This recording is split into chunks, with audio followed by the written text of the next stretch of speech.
So I'm in Australia, and Zeid Bataineh did the Vision Quest about like 8 years ago or so. I think so. I think it was 2014. That's 7 years Okay, ago. so 7 years Yeah. ago. Time Mm. flies. And Mhm. Zaid, where are you? I'm in Dubai. All right. And you were where were you born and raised? Born and raised in Jordan. So lived there until I was 18. Then went studied in the States. Did went to university there, and then since then been working in the Gulf region, like Bahrain, Kuwait, and for the past 9 years now, I've been in Dubai. Right. And what is your work, or the few things you do for work? Well, a few things. That's changed a lot over the past few years. Before I was in management consulting for a long time, and I never really enjoyed that. It was very, very suitish, very very stiff, very definitely nothing to do with who I was as a person, but I somehow fell into it, and it was good income. So I felt, I don't know. I was just stuck there. I couldn't leave it, and I didn't know. I was always scared of but how am I gonna make the same amount of income, and how am I gonna keep up my standard of living, etc. So, anyways, but I'm sure we'll get to that story. But now I have two things. I have a podcast company, podcast network. It's a sports podcast network, Arabic language sports podcast network, and it's been 2.5 years now, and it's going really well. Thankfully, we're kicking ass basically. And recently, I joined like just a month ago. I joined a cryptocurrency company based in the region. It's one of the first licensed exchanges to buy and sell cryptocurrencies, and I'm in charge of their content marketing. So I'm making all kinds of content for them: written blogs, newsletters, podcasts, and like video scripts now that we're starting to work on. So super cool, exciting stuff. That's great. That's great. And I did Mm. catch up with you and your wife before you guys had your daughter, right? Right. In Yeah. Bali, in Bali. So that would have been like 5 years ago or so. Yeah. It was 2016. That's right. Yeah. Oh, no, no, no. 17, I don't know, 17, 18, something like that. Yeah. Yeah. Yeah. But before we had our daughter, yeah. Our daughter is 3 now. So it must have been at least 4 years ago. Yeah. Yeah. Okay, cool. So, I'm curious why you signed up for Vision Quest. How did you find out about it, and why did you sign up for it? What was going on in your life? At the time, I just wanted to, I'd been practicing yoga for a while, and I always wanted to learn how to surf. So I just Googled yoga and surfing. And there was so many website hits, and they all looked super fancy, and then I saw Vision Quest or Surf Life. It was called then Surf Yeah, Life, Surf and it Life. was the worst designed website out of all of them for sure. I still go for that effect. Yeah, it was the most basic one, but like right on the top, it had your story and how it started, and I was drawn to it, and I was like, all right, this guy seems legit, it would be weird for someone to lie about something like that. So I'm like, okay, this guy's trustworthy. Let's go and surf and do yoga with him. And I had no idea what the week was going to be. I just thought we are going to surf and do yoga, to be honest, and just went. And it went by myself. I had started the year before. Can't remember. I think the year before I took my first trip, I went on with like a Habitat for Humanity trip where we built houses somewhere in Ethiopia. The trip was to Ethiopia, and I really enjoyed those solo trips. Like because it forces you to be out of your comfort zone and meet new people and experience new things. So I just went by myself and went to Surf Life in Yeah. Nusa Lembongan. It showed up. I've had a few people show up over the years that didn't really know it was like a deep kind of journaling, life reflecting trip, and they're Yeah, like, there's a lot of writing in this in this retreat, and then by like day 3 or 4, you get so much from the writing. It's so much yeah, more than you could even expect, to get from even a retreat. That's what you're going to be doing. So it usually works out for the best.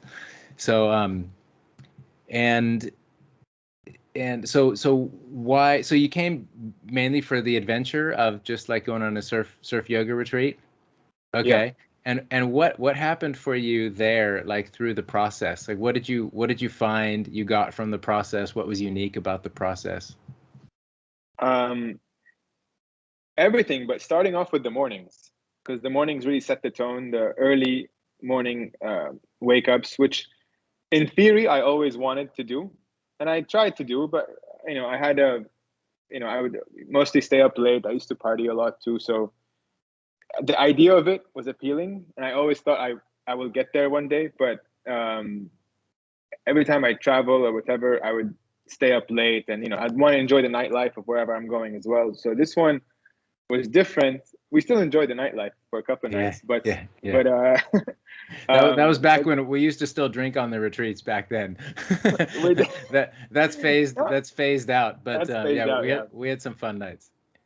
We didn't drink a lot though. Like I think we drank the last night we celebrated, and there was one night maybe, but I don't. The rest of the nights was smoothies and just healthy meals for the most part.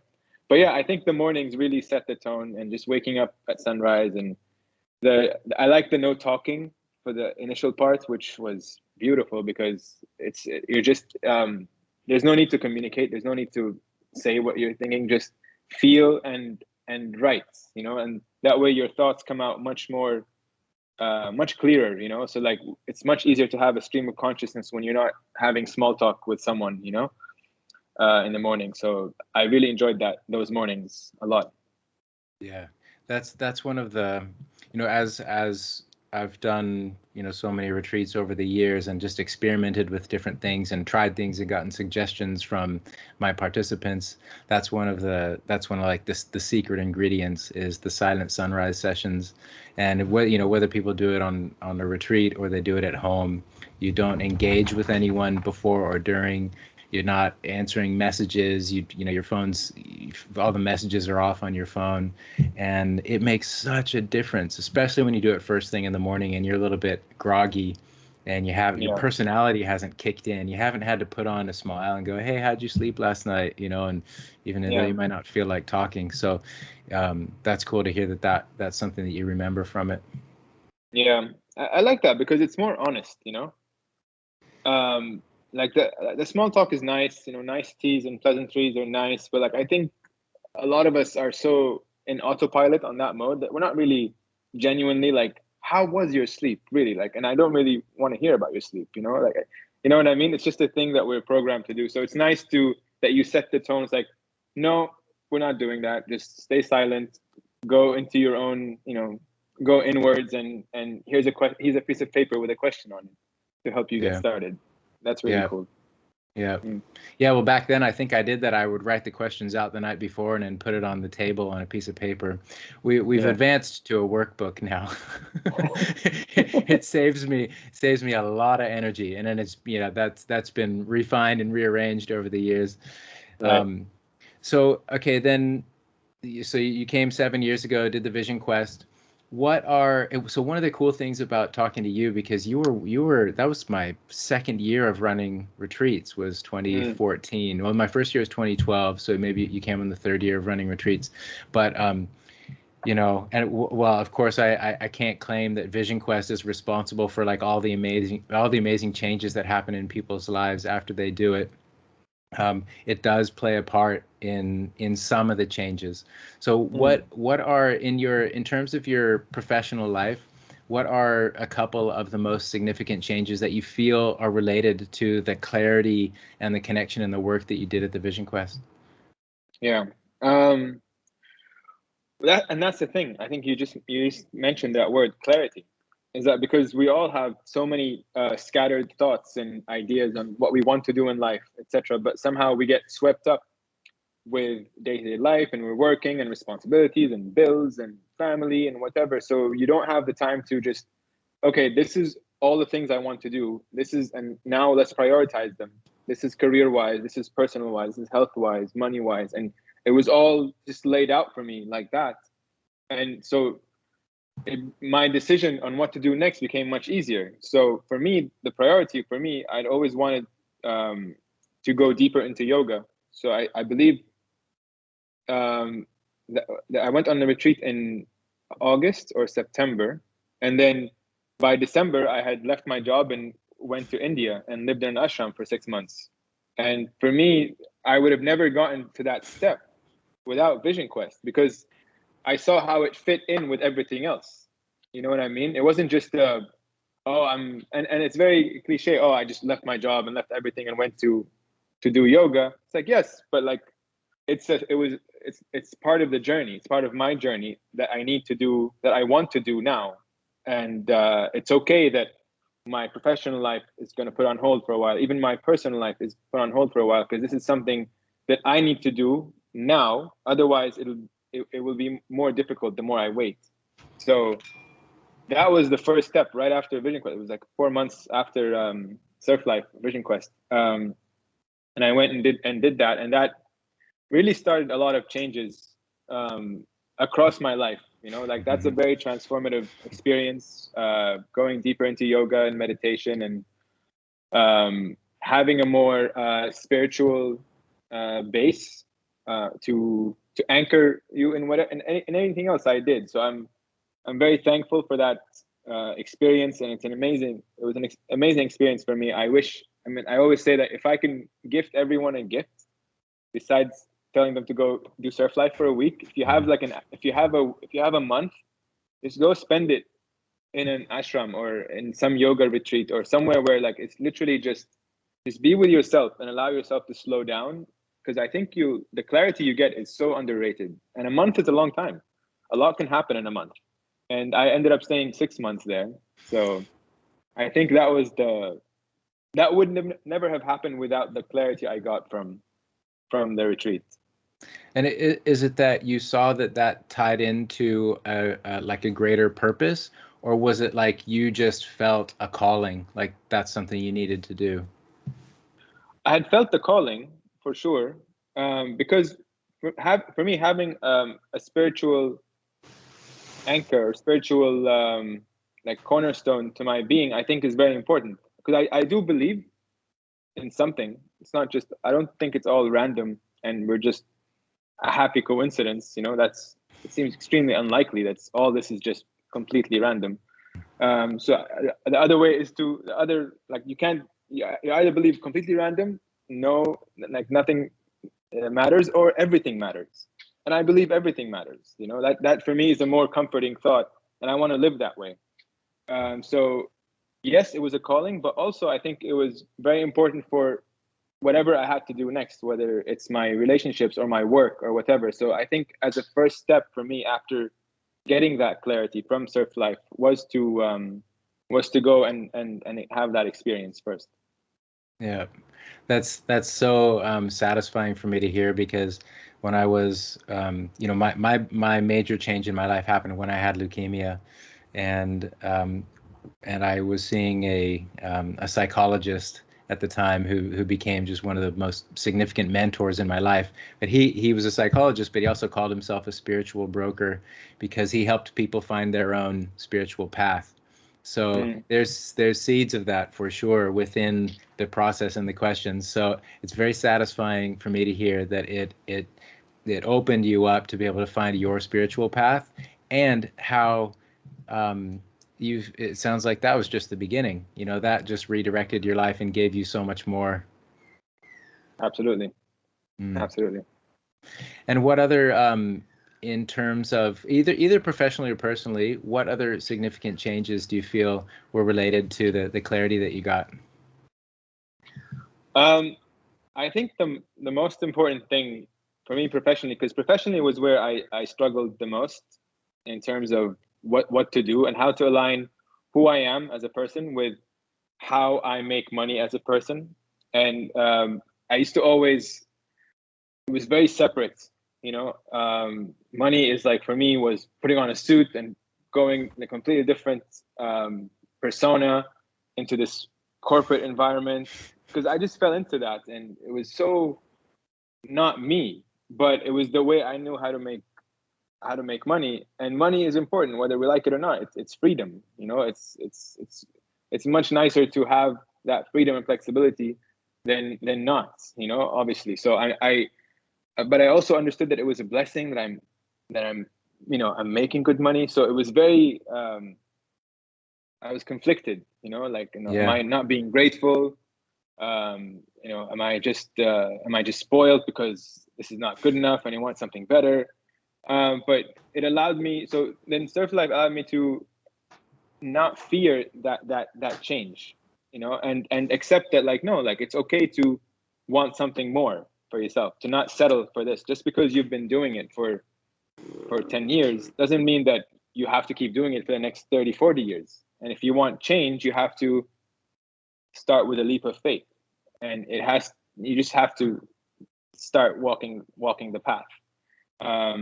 And for me, it eliminated the fear out of it a lot, because fear is the worst. Fear is like the most, you know, it just holds you back from doing anything, and you end up stuck, and all of a sudden years have passed and you're still in the same spot. So once you have that clarity that I got from surf life, it became really much more methodical, you know, in terms of practical wise. You know, okay, this is where I am, and okay, I've done this step now, and now let's move on to another step, and now let's move on to another step. So I'll jump to my second professional, I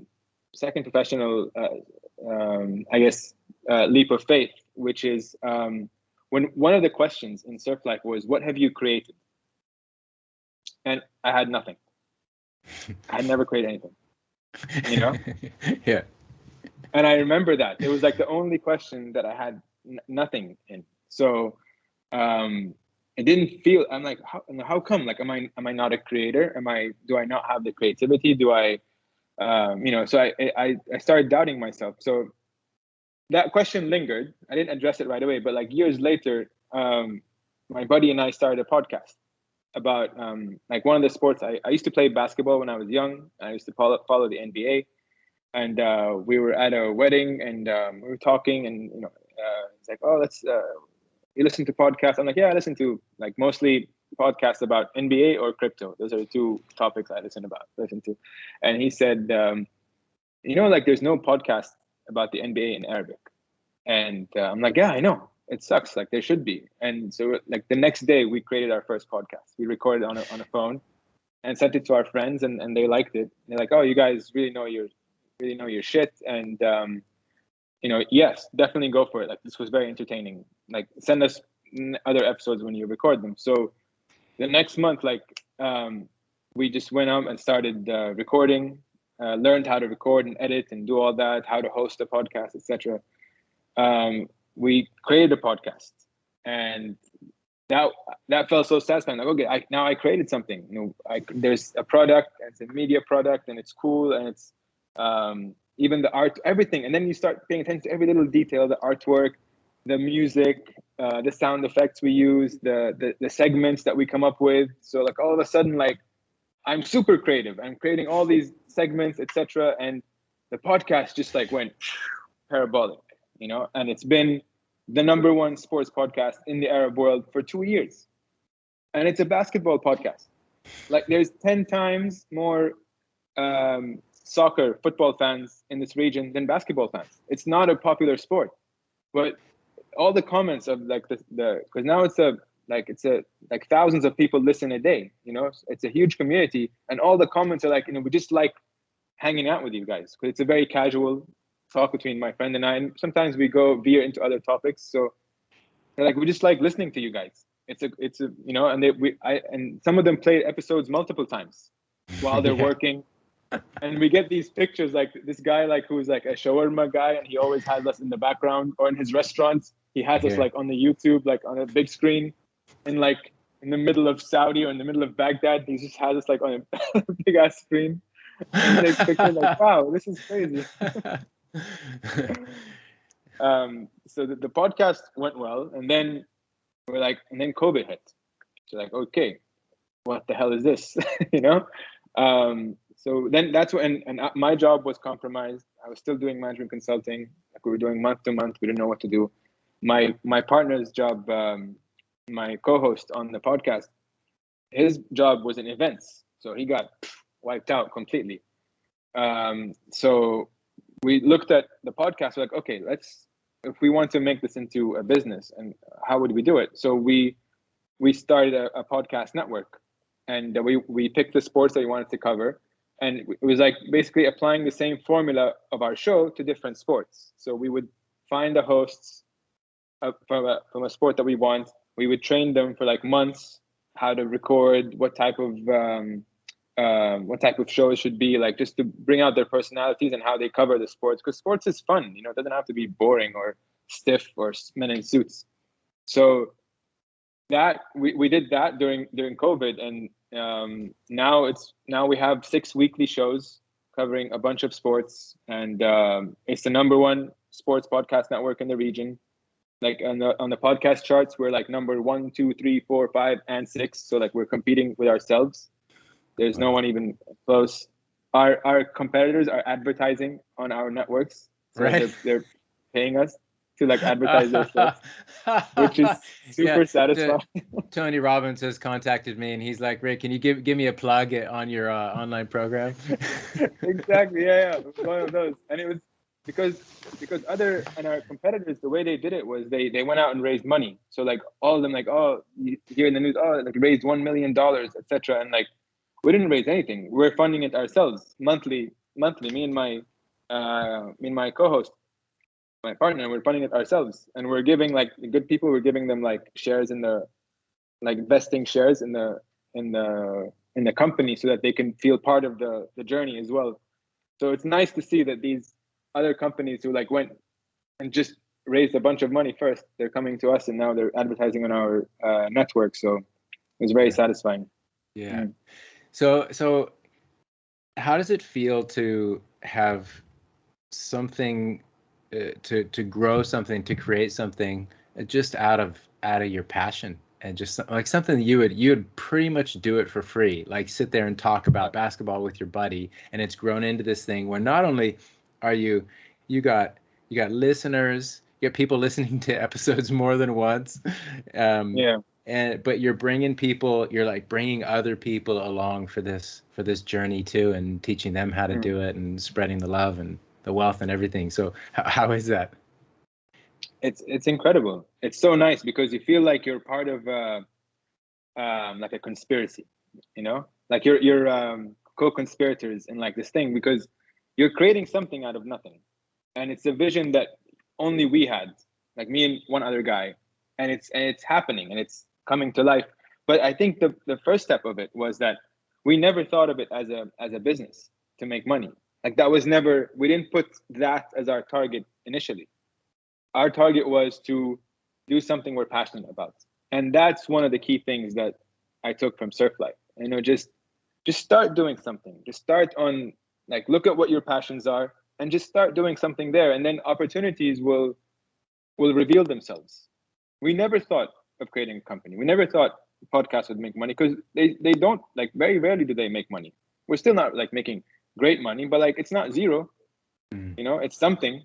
There's something there. So I think that the first step was that to just focus on your passions and get in touch with your passions and just do something. And then everyone can be creative.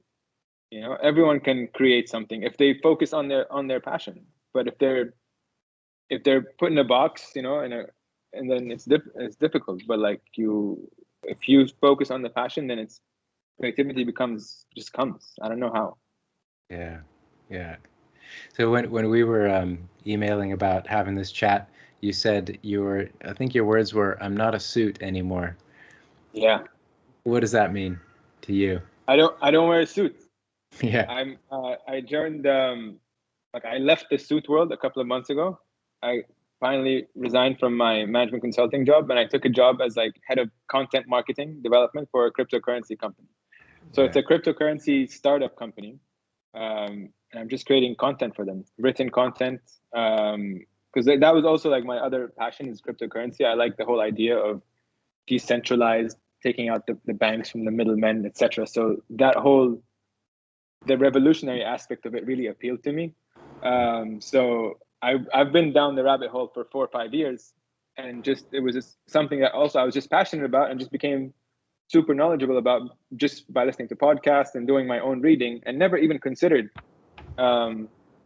working for or working in the field, because I thought, what could I do in the field? And then I met a guy who was giving a talk about the company that I'm working for now, and he's a really charismatic guy, and he's been in the space for like 7 years now. So I went to him and I told him that you should sponsor. You just launched. You should sponsor on our podcast network. Our demographics match yours. So I went there to sell him on sponsoring for my podcast network. And then I asked him how's things going, and he was telling me. And I was like, what you should do also, you need to create more content. You need to create more content marketing. You need like a newsletter. You need to create like blogs. You need to create a podcast first and invite guests over. You're a very good speaker, so you should definitely, capitalize on that. You should create videos, blah, blah, blah. So I was like just rambling on and on about what you can do, and how like that's how crypto grew anyways, because, Bitcoin started by a bunch of cypherpunks and hackers. Like there was never a company that had a marketing campaign to push Bitcoin, So I'm like, this is how you grow it. You grow it through community, and you grow it through spreading the knowledge of what it is. And more importantly, fighting what it's not, And he's like nodding. He's like, all right. So what are you doing, Like, so I'm like, like, are you doing anything now? I'm like, so I was like, kind of, so I just stumbled into this, and I'm like, yeah, I would love to do this. Absolutely. And all of a sudden for the next 3 days, I didn't sleep, because I'm so excited. I'm like, holy shit, I could actually be doing this, And then we connected again a week later. And then 2 weeks later, I started working with them. Yeah. Yeah. This is so, it's so, uplifting to hear that the two, your two work paths right now are two things that you're just super passionate about, that you spend your free time studying and talking about anyway. And both opportunities have just fallen into your lap, and you just, like you say, just take the next action and the next action, and then it grows into jobs and income and a team and all these different cool things. It's freaking incredible. Yeah, it is. It is. Yeah. It's incredible. If you could go back to the you before you came on the retreat, like that, about a year before the retreat, that period of your life, you're wearing a suit, you're going to work, you're feeling like you have almost like split lives, where there's this like work persona that's not really you, that's got to just show up and make money, and then there's the you that, it's the real you. But you feel that like incongruency. What would you go back and tell yourself? What I would tell myself, like from here going back to the past. Yeah. Knowing what you know now. Like, you will not believe where we're gonna go in 7 years. That's what I would tell him. Because I could never even foresee this, I could never foresee, and it's impossible to foresee. If we can foresee the future, then it'll be very easy to, and anyone would be able to do it. But like, it's about just day-to-day things, it's about these little small things, the habits and the interest, and just following up on your interest and doubling down, and not thinking about like how is this going to become a career, or how is this going to become my livelihood or whatever. Like, just focusing on the passions step by step. I think that's the key. I think that's the key, because there's no way I could foresee this. No way. Yeah. It's funny, when you came, it was called Surf Life. That's how the program started, and the theme was how to help people align with, I call it co-create with the great flow. How do you help people find their flow and align with life? And after a few years of doing the retreats, then I saw that what we were really doing was like a vision quest. It was bringing your vision up to the surface, helping you identify your purpose and your dreams and the goals that really are right for you, and kind of getting this overall aim for your life. and that is what helps you surrender to that great flow and take you to places that you can't even see in your vision, because you just don't know enough. We can't know everything of how our life's going to unfold. It's just the vision of that next phase with the big things that are holding us back that we got to move on from, and then just that general aim for your life that takes you in the right direction. And then from there, it's like surfing. Then you're starting to align with these waves that are carrying you further than, it's totally unpredictable. There's no way you could have planned or predicted where you are. Yeah, absolutely. Absolutely. Yeah. Couldn't agree more. Remember, like I started slacklining on the retreat. Yeah. And we could remember we were barely making it from tree to tree. Yeah. I have a slackline now in front of my house. Right. And I'm going all over the place with it now. I'm almost jumping and stuff. You should check out I posted a video recently on Instagram. Okay. Check it out. But yeah, so now I'm all over that. I love slacklining now. It's great. And I always it always reminds me of the retreat. It's a really cool little thing, but I love it. Yeah. Yeah. Set up between, what was it, like a post and a palm tree right on the beach. We'd go out there at sunset and yeah. Yeah, that was awesome. Yeah. Is there anything else that you want to share? Like anyone who's listening who maybe could relate to your story, anything you'd want to tell them, or anyone who might be on the fence about doing the VysionQuest? Look, I think every one of us has their own journey, but it because I was there, and I can't believe that I'm I guess a success story, or that I've my story might inspire someone else, because I thought that would never happen. I felt so stuck before, it's different for me. Everyone thinks that, and it's true.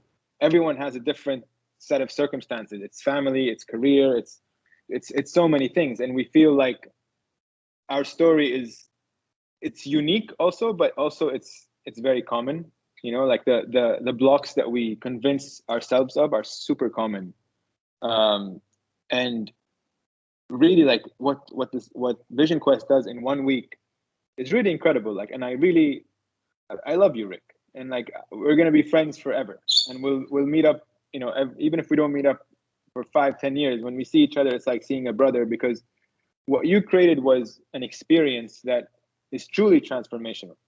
And that sounds, it's not hyperbole, it's just 1 week of focused, fun, and very deliberate visioning and thinking and intentioning. And it really very simply lays out, these are your priorities. This is what you want to do. And then you take it step by step. And then if you do that, then I promise you, in 5-7 years, whoever is listening will be talking to you in 5-6 years and telling you where they've come, how far they've come in the past 4 or 5 years. Yeah. It's not a straight line. It's not just a straight line up. It's definitely it's a wiggly line, but it's trending up. It trends up. But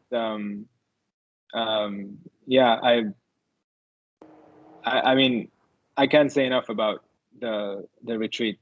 I love it, and I've already told a few friends of mine have come to your retreat as well. So it's a beautiful thing. It's a beautiful thing, definitely. Yeah. Thank you so much, Zeid. That really means a lot. And the thing that's most satisfying is just seeing how lit up you are about your life and your projects that you're working on now. And it's really exciting and satisfying. And like I said, it's cool that there's been 7 years since you've done the retreat. And usually, everyone has their own pace of how quickly things change afterwards. But for the big changes like career and new businesses, those things take time. For most people, they can't just go, I'm going to start this new business. It's going to be cranking in 6 months. Most people, it's a bit of taking steps into the unknown, and it kind of grows at its own pace. But it's so exciting now that, I've been doing this for 11 years, that there's enough time for incredible stories to come out of it, and there's just going to be more and more of those stories. So that's what the purpose of these interviews is, letting you guys tell your story and share your wisdom with us, and help us see what's possible for our own lives. Absolutely. I'm sure there'll be many more stories to come out from people who have attended VysionQuest. Absolutely. Yeah. I just set up like auto email thing to email you guys every 6 months and be like, if you have something amazing happening or just happened, like, let me know. Let's share it with the world. So yeah, cool, man. Thank you so much for being here. It's great to chat, Zeid. Same. Pleasure, Rick. Anytime. All right, we'll do one of these again soon. Absolutely, anytime. I'm ready. Okay. Cheers, bud. Cheers, man.